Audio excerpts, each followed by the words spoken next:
एक समय की बात है। वीरपुर नाम के एक नगर में सेठ श्यामलाल रहता था। वो बहुत धनवान था। उस नगर में उससे ज्यादा धनवान कोई दूसरा नहीं था, लेकिन वो बहुत ही ज्यादा निर्दयी और कंजूस था।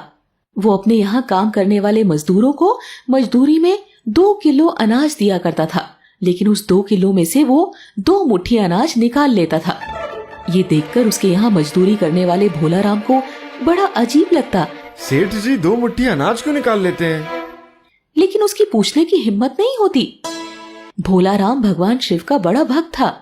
वो सेठ के यहाँ मजदूरी करता।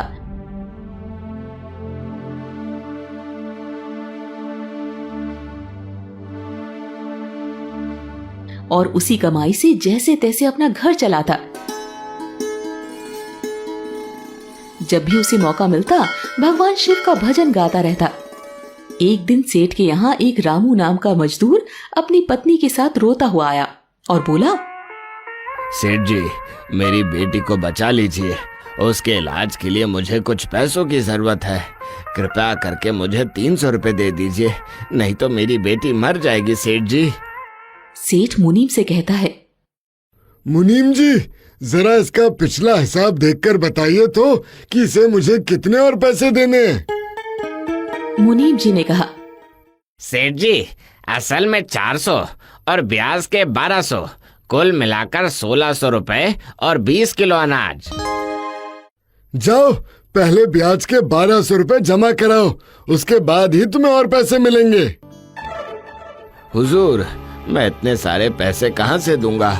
मुझ गरीब पर रहम कीजिए हुजूर, हमारी दुआ आपको लगेगी। मुझे नहीं चाहिए गरीब की दुआ। मुनीम जी, इसकी गाड़ी से अनाज की सारी बोरियां गोदाम में रखवा दीजिए और फिर 300 रुपए दे दीजिए।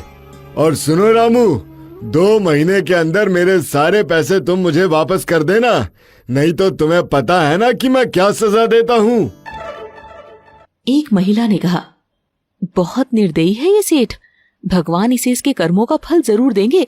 जिस तरह से ये दूसरों को तड़पाता है, उसी तरह से ये भी तड़प तड़प के मरेगा। इसे पानी देने वाला भी कोई नहीं होगा।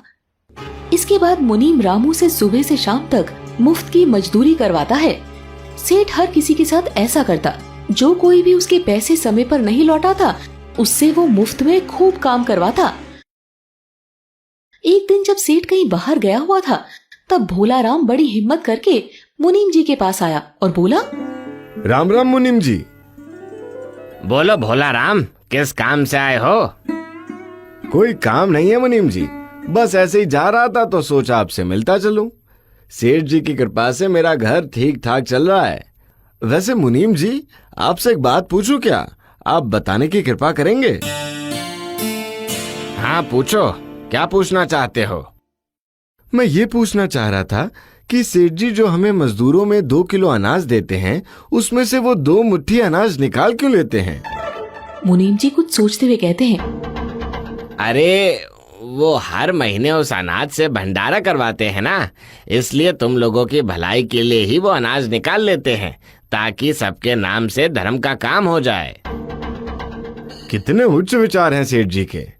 इसके बाद भोलाराम वहां से चला जाता है। और जब उसकी पत्नी खाना बनाने जाती है, तो उस अनाज में से वो 1 मुट्ठी अनाज निकाल लेता। एक बार भगवान शिव ने सोचा, क्यों ना भोला की परीक्षा ली जाए। ये सोचकर वो साधु के रूप में अपने 2 शिष्यों के साथ भोलाराम के घर गए और बोले, बेटा, हम तीनों बहुत दूर से आ रहे हैं। रात्रि हो गई है और हमें बहुत जोरों की भूख भी लगी है। क्या आज रात के लिए हम तुम्हारे यहाँ ठहर सकते हैं? भोला ने कहा, ये तो मेरे लिए बहुत प्रसन्नता की बात है बाबा। आइए, आपके यहाँ ठहरने से हमारा घर पवित्र हो जाएगा। अब भोलाराम और उसकी पत्नी पूनम मिलकर उनकी खूब सेवा करते हैं। अच्छे से भोजन बनाकर उनको बड़े प्यार से भोजन करवाते हैं।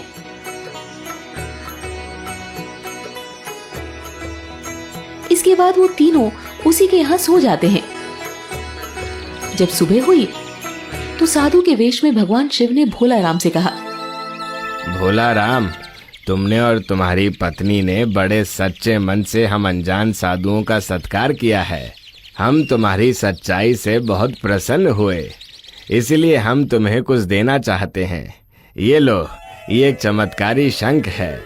इसे लाल रंग के कपड़े में लपेट कर रख देना। इससे तुम जो मांगोगे तुम्हें सब मिलेगा। शंख देने के बाद भगवान शिव वहां से विदा लेकर चले गए। इसके बाद भोला राम भी अपने काम पर चला गया।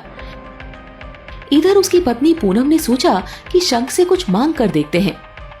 भोला राम की पत्नी ने कहा, हे शंख महाराज, हमने आज तक कोई अच्छा मिष्ठान नहीं खाया है, कृपया करके हमें कुछ मिष्ठान दे दे। उसके ऐसा कहते ही वहां पर ढेर सारी स्वादिष्ट मिठाइयां आ गई। जब भोला राम घर आया तो उसकी पत्नी ने उसे वो मिठाई खिलाई और शंख के चमत्कार के बारे में बताया। इसके बाद पूनम ने भोला राम से कहा, क्यों ना हम इस चमत्कारी शंख की मदद से अपना कोई काम शुरू करें। तुम ठीक कह रही हो। अब दोनों ने शंख की मदद से एक कपड़े का दुकान खोल लिया, जिससे उसे काफी अच्छी आमदनी होने लगी। कुछ दिनों बाद एक दिन भोला राम प्रसाद लेकर सेठ श्यामलाल के पास गया और बोला, सेठ जी, ये लीजिए मिठाई खाइए।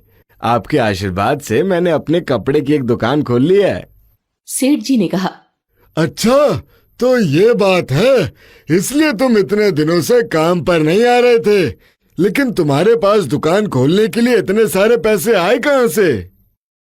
तब भोला राम ने सेठ को चमत्कारी शंख की सारी बात बता दी, जिसे सुनकर सेठ के मन में उस शंख के लिए लालच आ गया। तब उसने बोला, भोला राम, क्या तुम अपने उस चमत्कारी शंख के दर्शन मुझे नहीं करवाओगे? हाँ, क्यों नहीं सेठ जी, मैं कल ही वो शंख लेकर आपके पास आऊंगा। नहीं नहीं, तुम्हें उसे लेकर यहाँ आने की कोई जरूरत नहीं है। मैं खुद ही उसके दर्शन करने तुम्हारे घर पर आऊंगा। दूसरे दिन सेठ मुनीम और अपने एक आदमी को साथ में लेकर भोला राम के यहाँ जाता है। तब भोला राम उन सबको शिवजी को चढ़ाया हुआ प्रसाद खिलाता है। सेठ उस शंख को अपने हाथ में लेता है और फिर भोला की पत्नी को कहता है, मुझे प्यास लगी है, थोड़ा पानी पिला दोगी क्या? भोला की पत्नी पानी लेने अंदर जाती है। तब सेठ भोला राम से कहता है, अरे भोला राम, जरा अपनी पत्नी से कह दो कि सेठानी के लिए भी प्रसाद दे दे। भोला अपनी पत्नी को ये कहने अंदर जाता है तो इधर सेठ उस शंख को अपने बैग में रख लेता है और दूसरा शंख निकालकर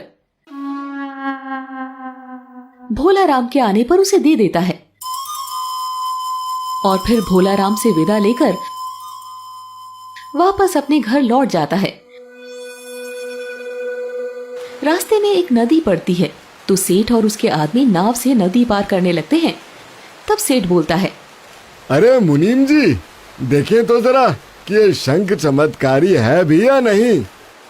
सेठ शंख को अपने हाथ में लेता है और फिर बोलता है, ये शंख तो देखने में बड़ा सुंदर लगता है, लेकिन इससे हम अभी क्या मांगे?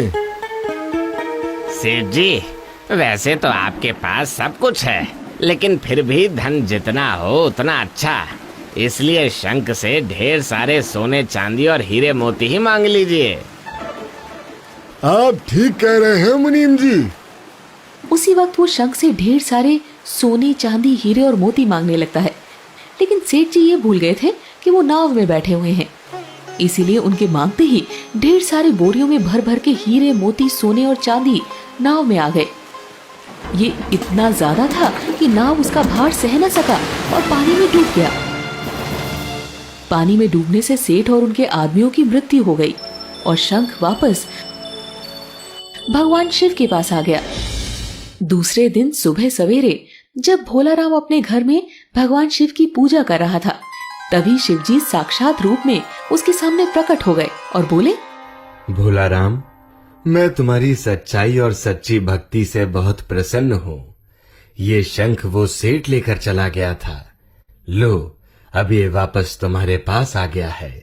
इसे संभाल कर रखना और कभी इसका गलत उपयोग मत करना, नहीं तो तुम्हें इसके उल्टे परिणाम भुगतने होंगे। भोला राम ने कहा, हे भगवान, मुझे आपने दर्शन देकर मेरा जीवन धन्य कर दिया। मैं आपके इस दिए हुए आशीर्वाद का कभी कोई गलत उपयोग नहीं करूंगा प्रभु, और इसे संभाल कर रखूंगा। इसके बाद भगवान शिव वहां से अंतर ध्यान हो गए। अब भोला राम को समझ में आ गया कि वो साधु कोई और नहीं बल्कि स्वयं भगवान शिव थे। अब तो वो और उसकी पत्नी भगवान शिव के और बड़े भक्त बन गए। उन्होंने अपना पूरा जीवन भगवान शिव की सेवा में ही लगा दिया और अंत में दोनों को मृत्यु के बाद स्वर्ग की प्राप्ति हुई। दोस्तों, इस कहानी से हमें ये सीख मिलती है कि इंसान का मन अगर सच्चा हो तो स्वयं भगवान उसकी मदद करने के लिए तैयार रहते हैं।